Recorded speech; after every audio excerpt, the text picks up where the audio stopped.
पूरा local BRS party MLA Kalvakuntla Taraka Ramarao దానితో పాటు బీఆర్ఎస్ పార్టీ ఎమ్మెల్యే పాడి కౌశిక్ రెడ్డి ఇద్దరు కూడా గౌరవ ముఖ్యమంత్రి గారు రేవంత్ రెడ్డి గారిని ఉద్దేశించి అనుచిత వ్యాఖ్యలు చేయడం జరిగింది. చేయడమే కాకుండా బీఆర్ఎస్ పార్టీ ఎమ్మెల్యే పాడి కౌశిక్ రెడ్డి తన అఫీషియల్ ట్విట్టర్ హ్యాండిల్లో ఒక శాసన సభ్యుడని కనీస ఇంగిత జ్ఞానం లేకుండా, కనీసం ఆలోచన లేకుండా, గతంలో మీరు అధికారంలో ఉన్నప్పుడు కేటీఆర్ అనేక సందర్భాల్లో ఆ కుర్చీని గౌరవించాలి, ఆ కుర్చీని గౌరవించి మాట్లాడాలని చెప్పిన వ్యక్తులు ఈరోజు అవన్నింటినీ కూడా మర్చిపోయి ఇష్టం వచ్చినట్టు వారు ప్రవర్తించి వారు మాట్లాడడం జరిగింది. వారు మాట్లాడిన మాటలు ఏదైతే తెలంగాణ సమాజంలో ఉన్న ప్రజలు, ముఖ్యమంత్రి గారి అభిమానులు ఎవరైతే అందరి మధ్యలో కూడా అటు కాంగ్రెస్ పార్టీ శ్రేణులు బీఆర్ఎస్ పార్టీ శ్రేణులు కొట్లాడుకునే ఒక వాతావరణాన్ని వీరు క్రియేట్ చేసి ఒక ప్రయత్నం చేస్తున్నారు. సో ఇటువంటి శాంతి భద్రతలకి భంగం కలిగే ఒక అవకాశం ఉంది కాబట్టి తక్షణమే బీఆర్ఎస్ ఎమ్మెల్యే పాడి కౌశిక్ రెడ్డి పోస్టు పెట్టిండు తన పైన, దానితో పాటు నిన్న అనుచిత వ్యాఖ్యలు చేసిన కల్వకుంట్ల తారక రామారావు పైన ఏదైతే చర్యలు తీసుకోవాలి, చర్యలు తీసుకోకపోతే రేపు పొద్దున ఇంకా అనేకమైన ఇబ్బందులు లేవనెత్తుతాయి. వీళ్ళు చేసిన ఒక పొరపాటు వల్ల కింది స్థాయిలో బీఆర్ఎస్ పార్టీ కాంగ్రెస్ పార్టీ కార్యకర్తలు కొట్టుకొని శాంతి భద్రతలకు భంగం కలిగే ఒక అవకాశం ఉంటుంది. ఉద్దేశపూర్వకంగా శాంతి భద్రతలు భంగం కలిగించి ఏదైతే కేటీఆర్ అదేవిధంగా కౌశిక్ రెడ్డి బీఆర్ఎస్ పార్టీ శ్రేణులు రాజకీయ లబ్ధి పొందుదామనే ఒక ఆలోచనలో ఉన్నారు. దానిపైన చర్యలు తీసుకోవాలని చెప్పి ఈరోజు సైబర్ క్రైమ్లో ఫిర్యాదు చేయడం జరిగింది. దీనిపైన క్లుప్తంగా వీడియోస్ తోటి ఏది వీలు పెట్టినో ఇవన్నిటిపైన కూడా 1 o'clockకి సిఎల్పిలో ప్రెస్ మీట్ పెట్టి ఆధారాలతోటి చూపివ్వడం జరుగుతుంది. సంబంధించి ఏదైతే సైబర్ క్రైమ్ అసిస్టెంట్ కమిషనర్ గారు కలిసి డీసీపీ గారిని కలిసి సంబంధించిన ఎస్హెచ్ఓ గారికి ఫిర్యాదు ఇవ్వడం జరిగింది. దానికి సంబంధించి రిసీవ్ చేసుకొని వారు ఆ కాపీని కూడా ఇచ్చారు.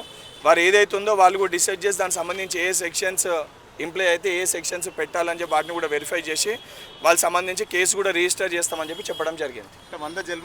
కేసీఆర్ గొప్పతనం రేవంత్ రెడ్డి తెలియదు అని అంటున్నారు. కేసీఆర్ గొప్పతనమా, కేసీఆర్ దొంగన, లుచ్చానా, లఫూటా, లఫంగానే అవన్నీ విషయాల గురించి నేను మాట్లాడితే ఆ మాట్లాడే స్థాయి నాది కాదు. పెద్దోడు గౌరవించాలి, సంస్కృతి సాంప్రదాయాలు మా తల్లి నాకు నేర్పింది, మా పార్టీ నాకు నేర్పింది. ఒక శాసన మండలి సభ్యునిగా అటువంటి మాటలు మాట్లాడొద్దని చెప్పి ఒక ప్రశ్న మీరు అడిగిర్రు, దానికి సమాధానం చెప్తే అడిగిన దానికి కూడా చెప్తా. ఆ ఇంగిత జ్ఞానం నాకు ఉంది కాబట్టి నేను ఆ రకంగా మాట్లాడతలేను. నేను కూడా మాట్లాడవచ్చు, ఇప్పుడు చెప్పిన మాటలు మాట్లాడాలనుకోండి. కానీ మాట్లాడిన సందర్భాల్లో రేవంత్ రెడ్డి గారు మాట్లాడినరు, వాళ్ళు మాట్లాడినరు, వీళ్ళు మాట్లాడిరు అని చెప్పి అంటే మేము ఆ రోజు మాట్లాడిరని చెప్పి ఈరోజు వారు మాట్లాడుతున్నా, దాన్నే బయటకు వచ్చి అంగీకరించమని చెప్పండి. అవును, మేము ఏదైతే గతంలో మేము మాట్లాడిన మాటలనే ఇవాళ మేము కూడా చేస్తున్నామని చెప్పి అంగీకరించమని చెప్పండి.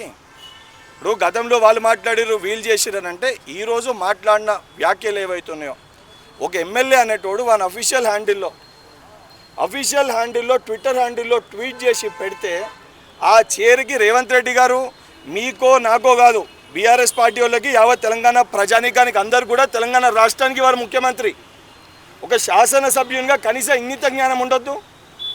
ఇంగిత జ్ఞానం ఆలోచన లేకుండా ఏది పడితే అది పెట్టి ఇష్టం ఉన్నట్టు మాట్లాడి ఇష్టం ఉన్నట్టు ప్రవర్తిస్తే అంటే చట్టం ఎవరు కంప్లైంట్ పెట్టొద్దు, కేసులు పెట్టొద్దా? అంటే కేసీఆర్ తెలంగాణ మొత్తం కూడా కేసీఆర్ సొత్తా? కేసీఆర్ ఒకటే కొట్లాడిండా తెలంగాణ రాష్ట్రం కోసము? తెలంగాణలో విద్యార్థులు కొట్లాడలే, తెలంగాణ ప్రజలు కొట్లాడలే.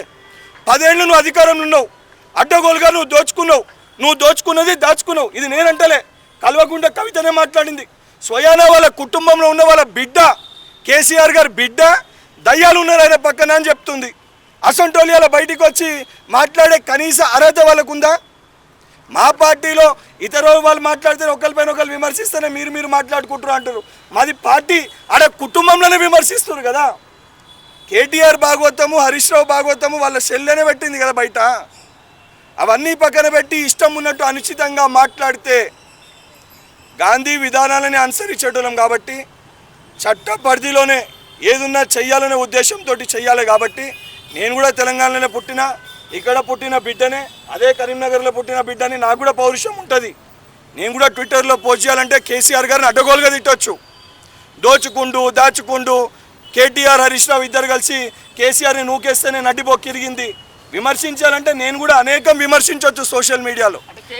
కానీ బాధ్యత గల పదవిలలో ఉన్నప్పుడు బాధ్యత గల పదవిలలో మనం ఉన్నప్పుడు, ప్రజలకి సమాధానం చెప్పాల్సిన హోదాల్లో కుర్చీలో మనం కూర్చున్నప్పుడు బాధ్యతతోటి ప్రవర్తించాలని చెప్పి సహచర శాసన మండలి సభ్యునిగా మా సహచర శాసన సభ్యులకి కేటీఆర్ గారికి, కౌశిక్ రెడ్డి గారికి ప్రెస్ ద్వారా కూడా మీవేమన్నా సమస్యలు ఉంటే అసెంబ్లీలో కానీ మీడియా ముఖంగా మీరు వ్యతిరేకించాల్సిన పద్ధతిలో, మాట్లాడాల్సిన పద్ధతిలో మాట్లాడాలని ఒక ఇంగిత జ్ఞానం వాళ్ళకి నేర్పించే ప్రయత్నంలో భాగంగా ఈరోజు ఈ కంప్లైంట్ ఇచ్చి మీ ప్రెస్ ద్వారా వాళ్ళని అడ్రస్ చేయడం జరుగుతుంది. ఈరోజు తప్పనిసరిగా దీనిపైన పిసిసి ఉపాధ్యక్షునిగా ఈ యొక్క విషయాన్ని మా పిసిసి అధ్యక్షులు మహేష్ కుమార్ గౌడ్ గారి దృష్టికి కూడా తీసుకొని వెళ్తాము.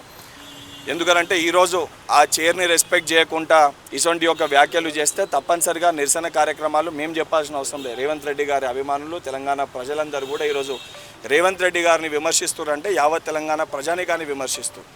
ఈరోజు వారు తెలంగాణ రాష్ట్రానికి ముఖ్యమంత్రిగా ఉన్నారు. కేవలం కాంగ్రెస్ పార్టీకో లేదా మాకు సంబంధించి బల్మూరి వెంకట్కో మీకో కాదు, యావత్ తెలంగాణ ప్రజానికానికి వారు ముఖ్యమంత్రి. సో ఆ ముఖ్యమంత్రి చైర్ని రెస్పెక్ట్ చేయాల్సిన బాధ్యత మనందరిపైన ఉంటుంది. విమర్శలు చేసేది ఉంటే ఆధారాలతో సహా ఈ విషయాలపైన మాట్లాడే ఒక అర్హత ప్రతి ఒక్కరికి ఉంటుంది. ఆ రకంగా విమర్శించవచ్చు. కానీ మీ కుటుంబ పంచాయతీ లేదు కేసీఆర్ గారిని ఈరోజు నోటీసులు ఇచ్చి ఎంక్వైరీకి పిలిచిరంటే తెలంగాణ సంపదని దోచుకురు కాబట్టి ఆ సంబంధించిన అదొక ఇండిపెండెంట్ బాడీ, ఒక కమిషన్. ఆ కమిషన్ యాజ్ పర్ సిస్టమ్ వారిని పిలిచారు. పిలిచిన సందర్భంలో మిమ్మల్ని మీరు ప్రూవ్ చేసుకోండి. మీరు తప్పు చేయకపోతే ప్రూవ్ చేసుకోండి. తప్పనిసరిగా ప్రజలు కూడా దాన్ని పరిగణలోకి తీసుకుంటారు. ప్రజలు రేపొద్దున మళ్ళీ ఎన్నికల సమయంలో తీర్పిస్తారు.